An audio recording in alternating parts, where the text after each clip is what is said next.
Neste vídeo, vamos descobrir genes que só despertam depois que você morre. Entender por que uma parte do seu DNA está desaparecendo e investigar o motivo de algumas pessoas simplesmente não envelhecerem como o resto de nós. Se você gosta desse tipo de conteúdo, inscreva-se no canal e nos ajude a bater a meta de 10 milhões de inscritos.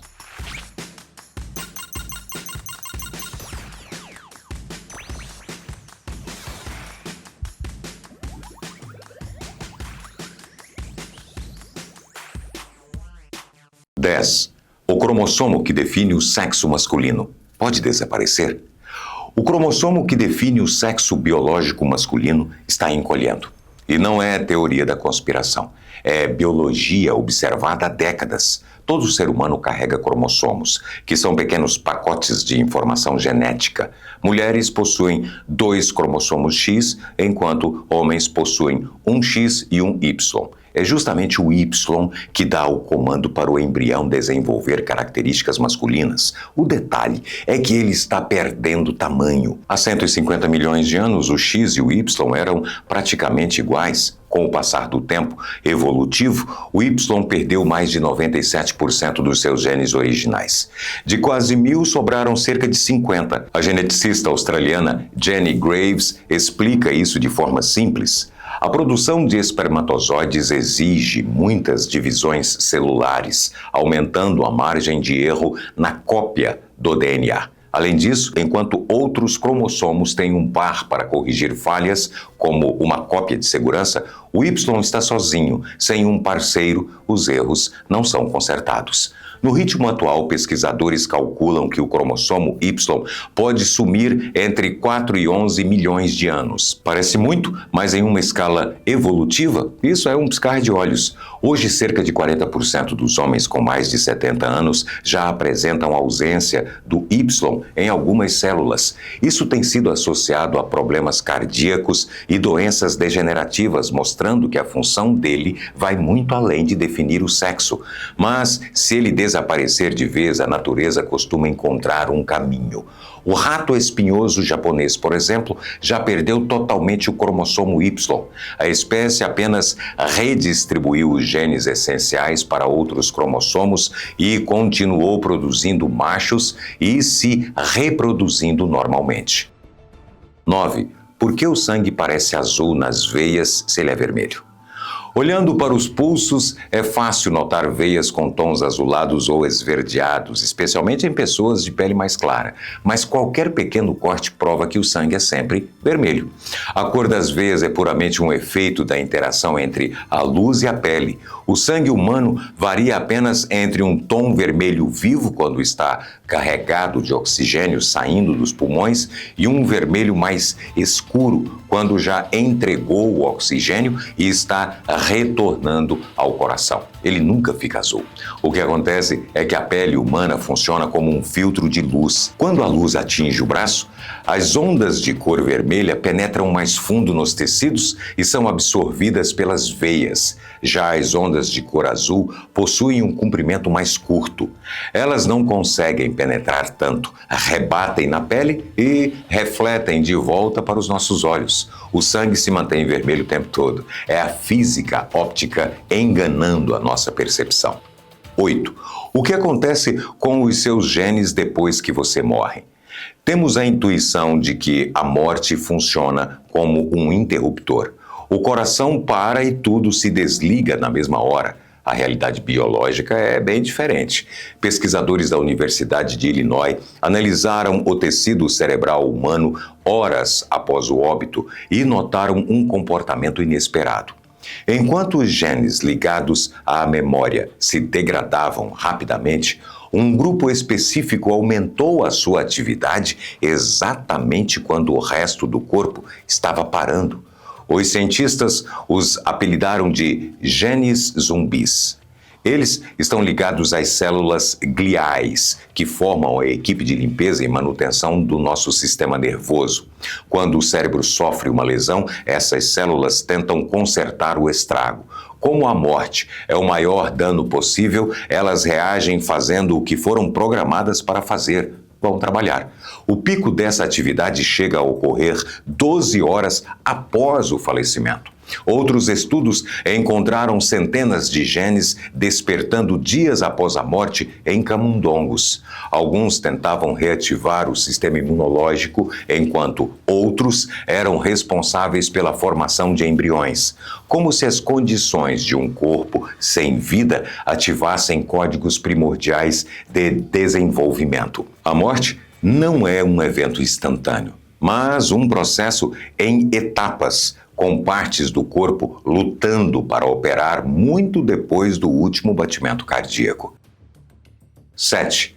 Quando o seu corpo não é realmente humano.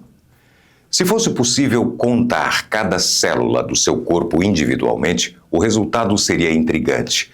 Uma parcela imensa delas sequer possui DNA humano. Estima-se que nosso corpo abrigue cerca de 38 trilhões de células bacterianas contra aproximadamente 30 trilhões de células humanas. Em termos de contagem absoluta, somos mais bactéria do que gente. Esse ecossistema vivo é o microbioma. Ele habita sua pele, boca, pulmões e principalmente o intestino. Longe de serem invasores, esses micro-organismos são vitais. Eles processam nutrientes que não conseguimos digerir, sintetizam vitaminas e calibram as nossas defesas imunológicas. O nível de controle que eles exercem vai além da digestão. A flora intestinal se comunica com o cérebro o tempo todo através do eixo intestino-cérebro. Cerca de 90% da serotonina do corpo, o neurotransmissor que regula o humor e o bem-estar, é produzida no intestino. A composição desse microbioma afeta diretamente quadros como depressão, ansiedade e controle de peso.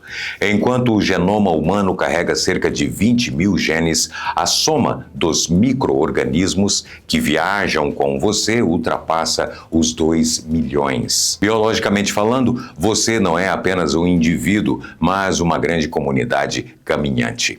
6. O que acontece se você simplesmente parar de dormir? Em 1964, o estudante americano Randy Gardner propôs um desafio extremo para uma feira de ciência: ficar acordado o máximo de tempo possível. Ele resistiu por 11 dias sem uso de café ou qualquer estimulante. A degradação foi rápida.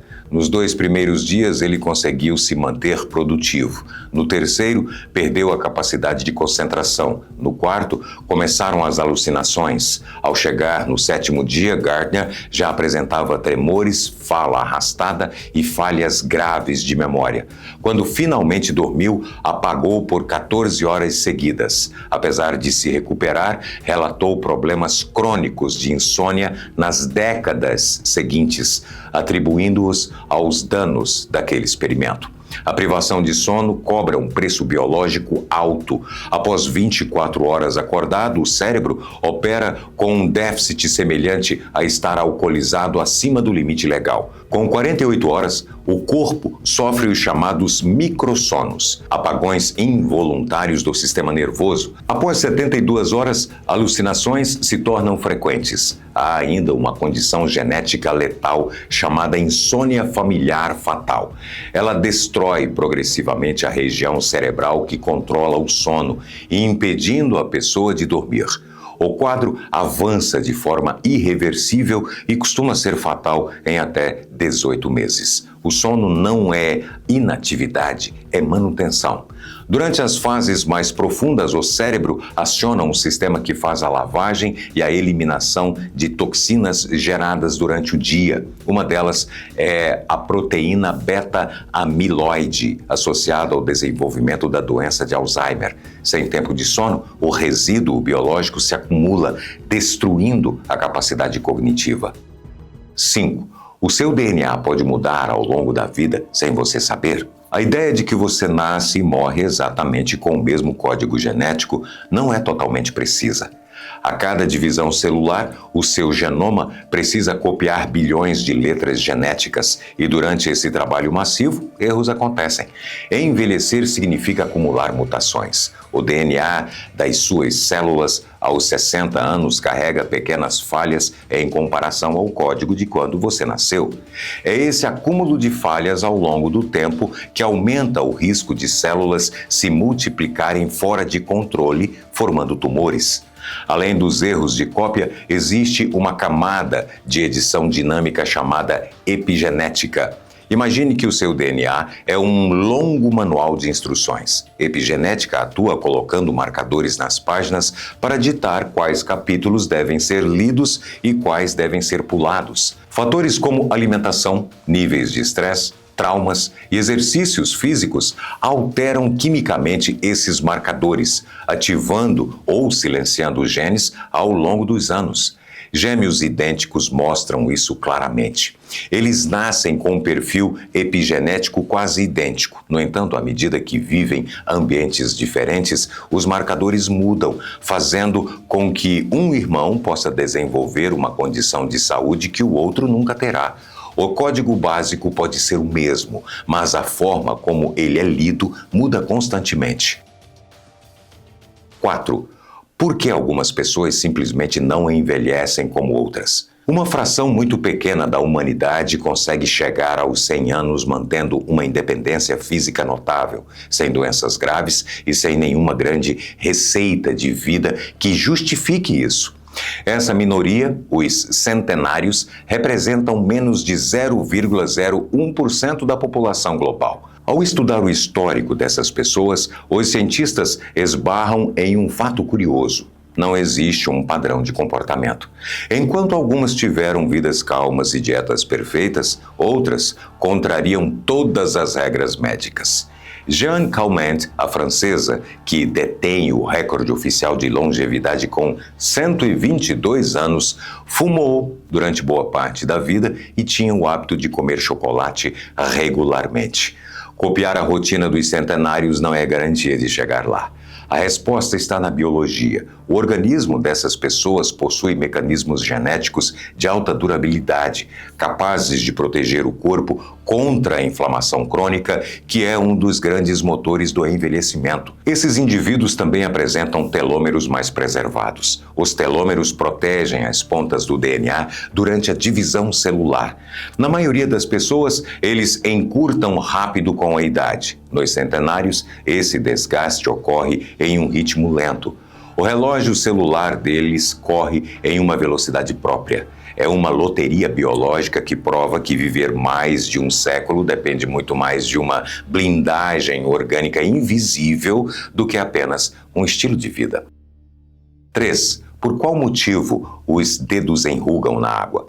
Se você passar alguns minutos na piscina ou no banho, vai notar a pele dos dedos enrugada. É comum pensar que a pele apenas absorve água e incha, mas o processo é um pouco mais sofisticado. O enrugamento dos dedos é um comando do seu sistema nervoso. Quando o corpo percebe o contato prolongado com a água, o cérebro envia um sinal para que os vasos sanguíneos das pontas dos dedos se contraiam.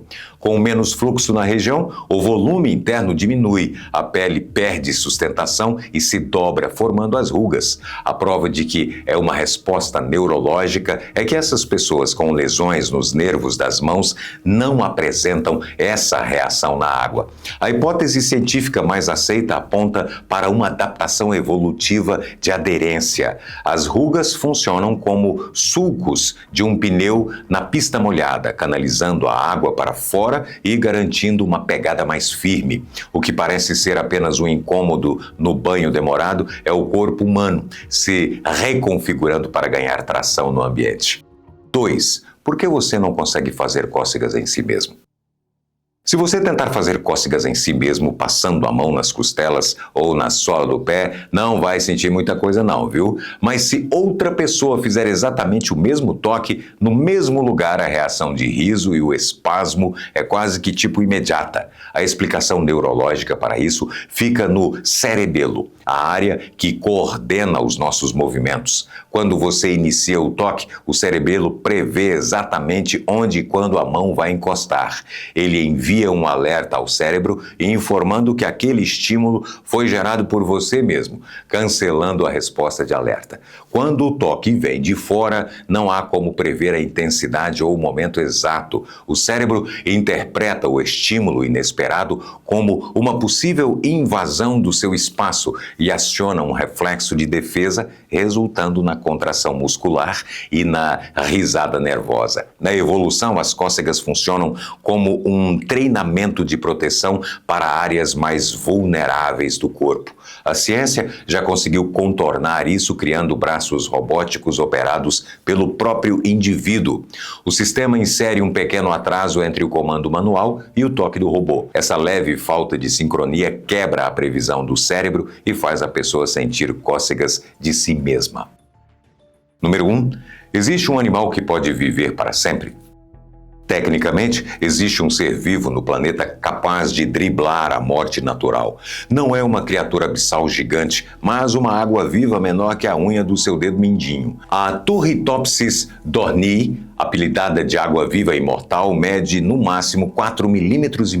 Sua habilidade foi descoberta por acidente nos anos 80, quando os cientistas deixaram exemplares em um laboratório e, ao retornarem, notaram que as medusas haviam voltado ao estágio juvenil. Elas tinham rejuvenescido.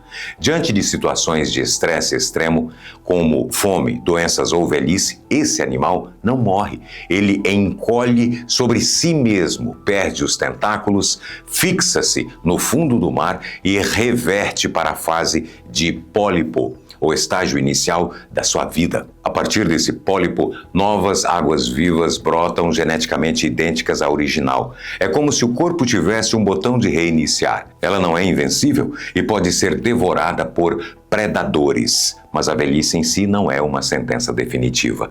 O mapeamento do seu DNA revelou uma capacidade superior de reparar os próprios genes e proteger os telômeros, que são as extremidades dos cromossomos que se desgastam conforme envelhecemos. Compreender como um organismo tão pequeno zera o próprio relógio biológico é hoje uma das grandes apostas para a medicina regenerativa no futuro.